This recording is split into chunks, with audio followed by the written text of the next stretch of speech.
welcome. Today, we're going to mix it up a little bit. I want to talk about the psoas muscle because I think a lot of us have heard about it, but we don't often talk about how amazing our psoas muscle really is. So if you're not aware of where it's located, it's actually an abdominal muscle, but it's a really deep abdominal muscle. It's your deepest skeletal muscle in your abdominal cavity. And it has a spine insertion at the end of your thoracic spine. So it's somewhere right around here on your spine, and it's a paired muscle, which means you've got one on each side. It's not actually on your back like you may think based on how I'm cueing it. It's on the anterior side of your spine, which the front of your spine in your abdominal cavity. So it's really deep in there. So it starts at about here, and it actually comes all the way down and connects to your inner thigh.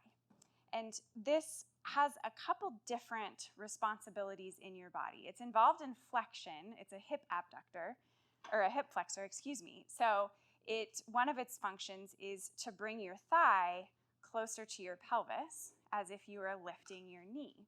But its main function actually has to do more with spinal flexion and stability. So the interesting thing about the psoas muscle that fascinates me is that it is its own antagonist. Lower down in your hip flexor, the lower fibers, they actually deal with the hyperextension of your lumbar spine. That is where you get the curvature of your spine in your lower back. That's the lower part of your hip or your psoas muscle. But the upper fibers up here are actually responsible for the opposite movement. So it keeps your spine in a healthy alignment. Oftentimes, if you are experiencing lower back pain, this might be one of the reasons why. Part of that is because it is a strong muscle, and there is a tendency for it to take over anytime we're moving in a forward-backward type motion, or the way we stand. One psoas muscle might be working more than the other one, and so it has a tendency to do work all the time. In order to allow it to relax and let go, we have to engage our abdominal muscles in a certain way so that the psoas muscle can ungrip and relax a little bit. So today, you can use these poses as a standalone practice, but they're also really good to work into your everyday practice elsewhere. So we're going to go over 5 different things you can do to help your psoas muscle kind of ungrip and release. We're going to start laying down on our backs in Supta Tadasana, or Reclined Mountain Pose. It helps to picture the way you would lie or stand in mountain pose before you lie down and do it, particularly with your feet. When you lay down, your legs are going to be about hip width apart, just as they would be if you were standing in mountain pose, and your feet and your toes are going to be held in the same manner, even though the ground won't be underneath them, to keep them in this position.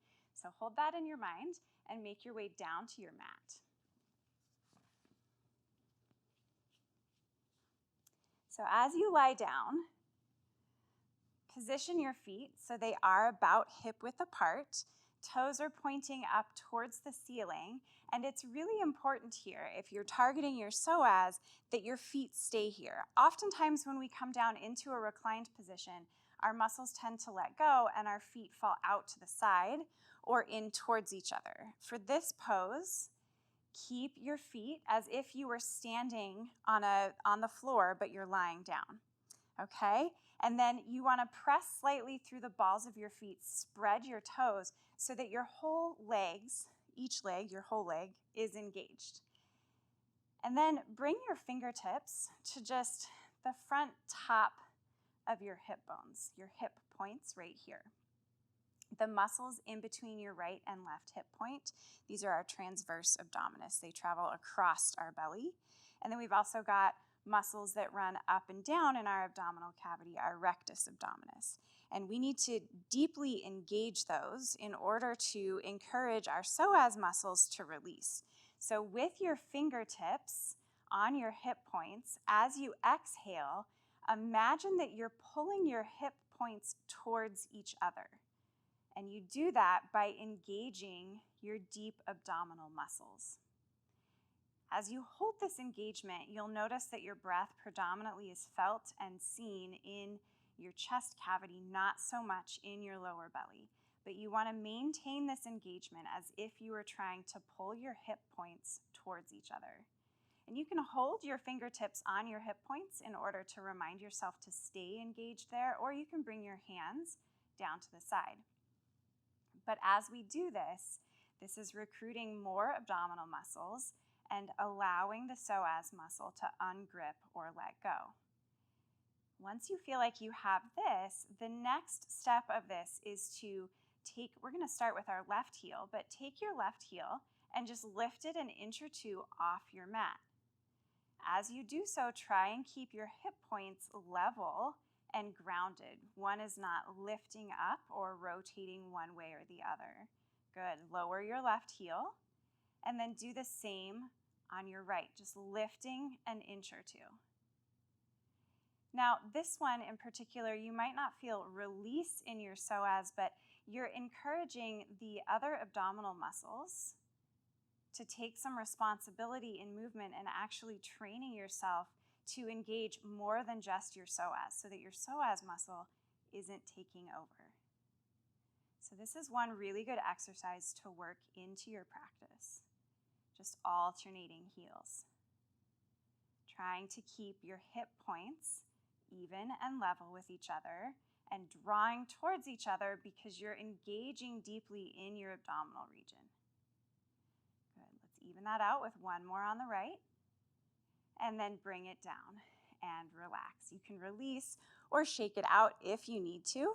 For the next one, we're going to go into a variation of half boat pose. So bring your left fingertips behind your head and bring your right hand behind your right thigh.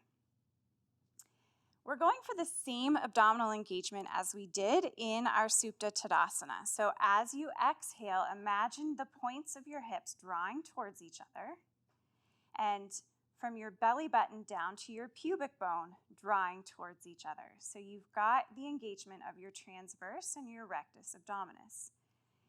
Curl your head, neck, and shoulders up off the mat, keeping that engagement there. Your left toes will still be turned up towards the ceiling. Your leg is activated. And as you exhale again, see if you can't lift your left heel an inch or two off the mat. And then lower back down. Continually engaging in the challenge of drawing your hip points towards each other and drawing your belly button and pubic bone closer together with your abdominal engagement.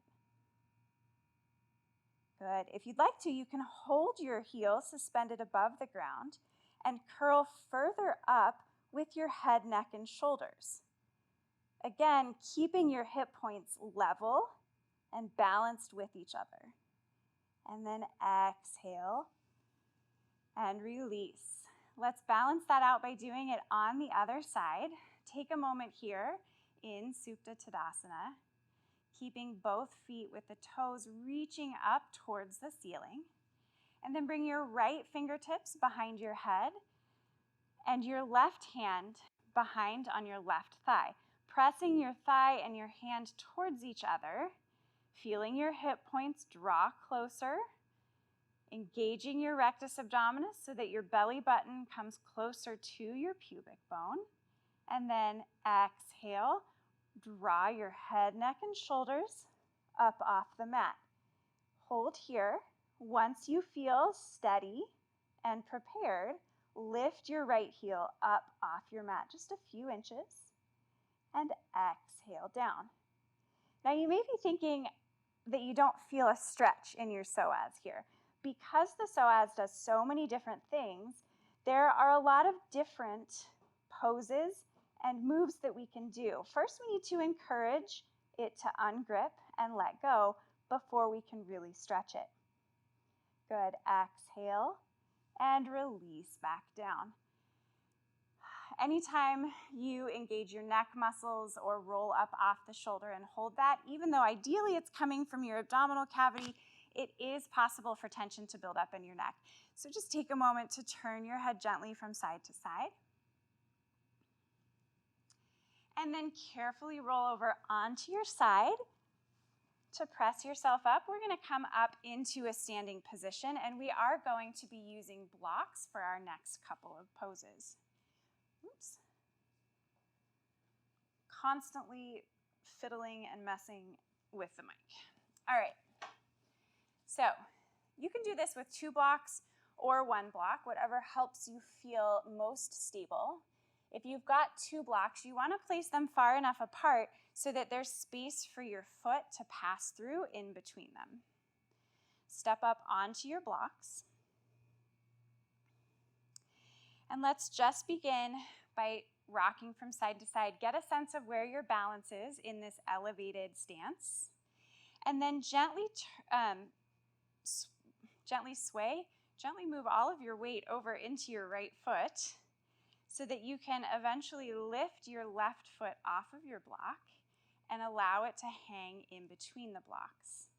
Now it's really easy right here to release your left hip so that it sinks down towards the ground. So I want you to keep in mind that abdominal engagement. Pull your hips up so they're even.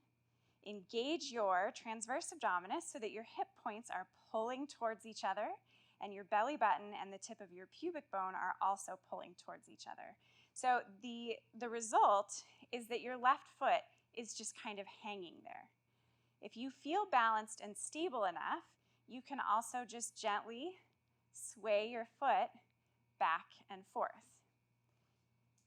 Again, you might not feel a huge stretch, but this is allowing your psoas muscle to ungrip, so that when you do move into other poses in your practice, like side bends and lunges, which we will get to next, it has completely let go and is ready for that flexibility and that stretch. So just a few more times.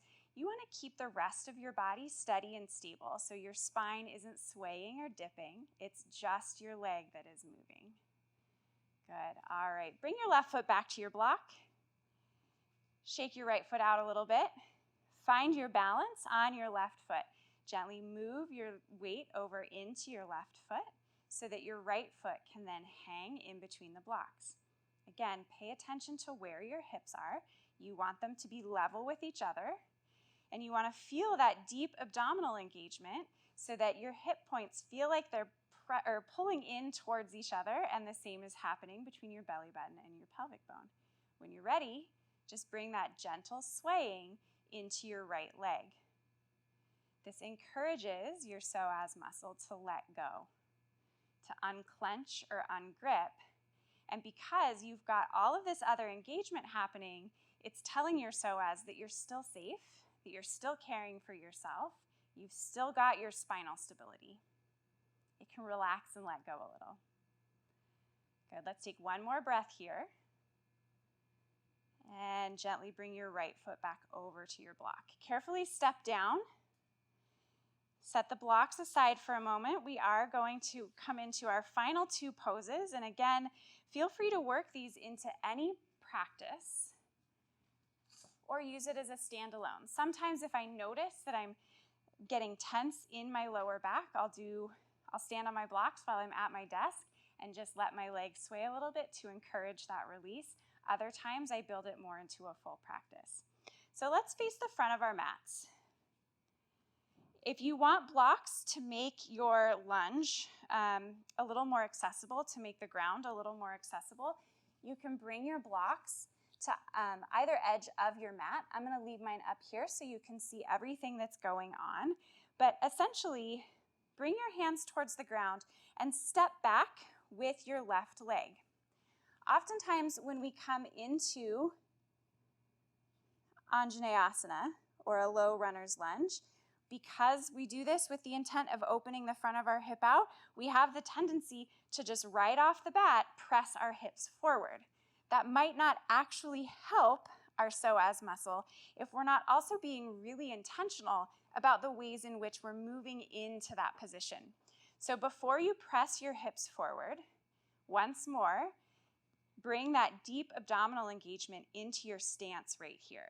So feel your hip points reach towards each other. Feel your rectus abdominis engage.